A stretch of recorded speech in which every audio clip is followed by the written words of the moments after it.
said anything I'd never said before. He said Johnny Nelson stepped up to heavyweight and he got bashed up by it. He bashed up and couldn't make heavyweight. That's actually wrong. I beat a lot of heavyweights. But I've always said most cruiserweights, top cruiserweights, can beat most heavyweights, but they can't beat the top heavyweights because the top heavyweights have either got too much height and power, too much weight on it. They've got too much. And historically, he was spot on right. He was spot on. So he never said anything I didn't say. And I didn't step up to heavyweight because I knew I couldn't compete with the big heavyweights successfully. I'm not just going to go in there to make the numbers up. But I knew as a cruiserweight, I could fight certain heavyweights and win silly obscure titles around the world, which I did do. So what Tyson Fury said wasn't wrong. He was right in what he said. But he needs to, and historically, I actually thought, you know what, you're spot on there because I don't disagree with you. And I got a few phone calls saying, Tyson Fury, mentioned. I'm like, and what? What's he said that I ain't said?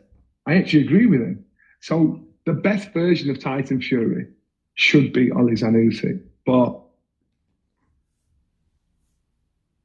And those are the words of Johnny Nelson as he responds to Tyson Fury and the people that did come back to him stating what Tyson Fury said when he read it himself.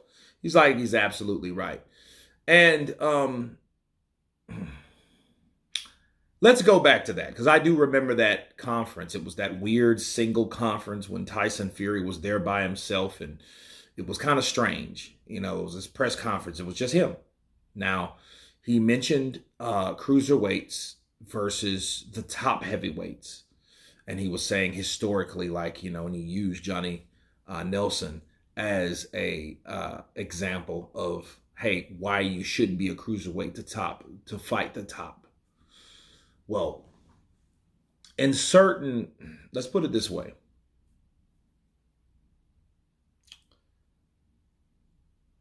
He used Johnny Nelson. He used Evander Holyfield. And in reference of Alexander Usyk. Holyfield didn't beat Lennox Lewis. In his mind, he's Lennox Lewis. That remains to be seen, because we haven't got to May 18th yet. We're like 19 days away from May 18th.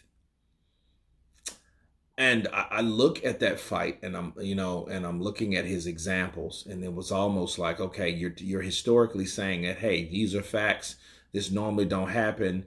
I am who I am, And I think the whole idea is Tyson Fury, needs, and maybe he's just setting the groundwork down for like, well, okay, when I beat him, just say I didn't tell you so. But then again, don't say I'm a bum fighter, or don't say Usyk is a bum fighter just because I beat him, because I want full respect for beating him. And there's absolutely nothing wrong with that.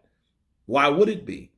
If someone says they're going to do something and they do it, what more can you do versus what you said you can do, right? So, yeah, Johnny Nelson doesn't have a problem. He's like, yeah, he was absolutely right about me. I knew I couldn't fight certain guys. You know what I mean? Just like Roy Jones. Roy Jones was, he went to cruiserweight eventually.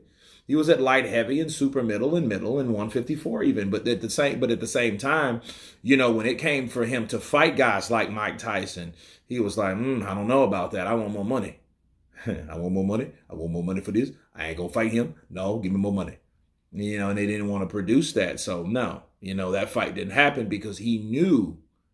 Roy Jones knew that even that version of Mike Tyson would have been very hard to beat. Even though Roy was prime Roy, you know what I mean, and just Roy was just so good.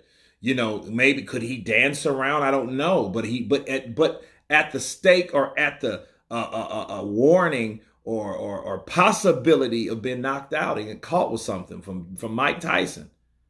You see what Mike Tyson did to Francois Botha and Clifford the Black Rhino Etienne and many, many other fighters, Andrew Galata. And then, and Mike was a madman and all that back and side to side, you know what I mean?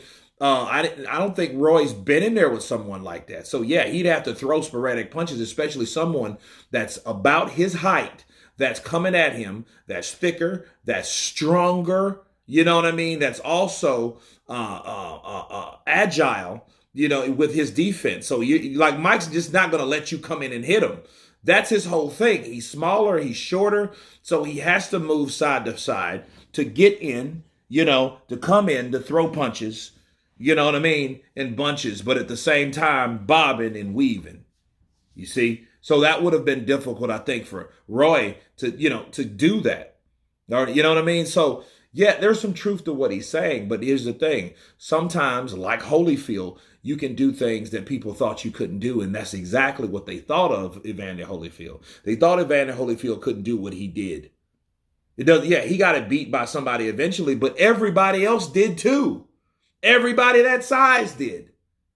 So, saying all that to say this, okay, he said that about Usyk. Usyk can't do it because Usyk's like a Holyfield and I'm a Lennox Lewis. Okay, fair enough. If you're a Lennox Lewis, you better fight all these damn fighters that you're claiming that you don't need to fight and still call yourself the man of might. Bars.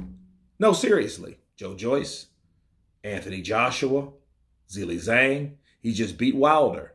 You beat Wilder, and a lot of people don't think you beat Ngannou, and Ngannou never had a professional fight. You beat Otto Wallin. Joshua made him quit. So the guys that you have under your banner that you brag about, people have already undone. They've already done also. Look at Joseph Parker, what he did to Deontay Wilder. At this point, okay, you don't even have to knock Wilder out no more in order to beat him, which it made it more dramatic and it made it more impressive for Tyson Fury, with that W because, he took Wilder out. He made Wilder like, oh, okay. They made someone stop at the second fight and the third fight. He took him out in round 11. Great fight. But when people come behind you and do it, and you never fought those people, that sounds kind of strange. You know what I mean? So at least what we're having and what we're seeing in the heavyweight division are different fights between mutual fighters.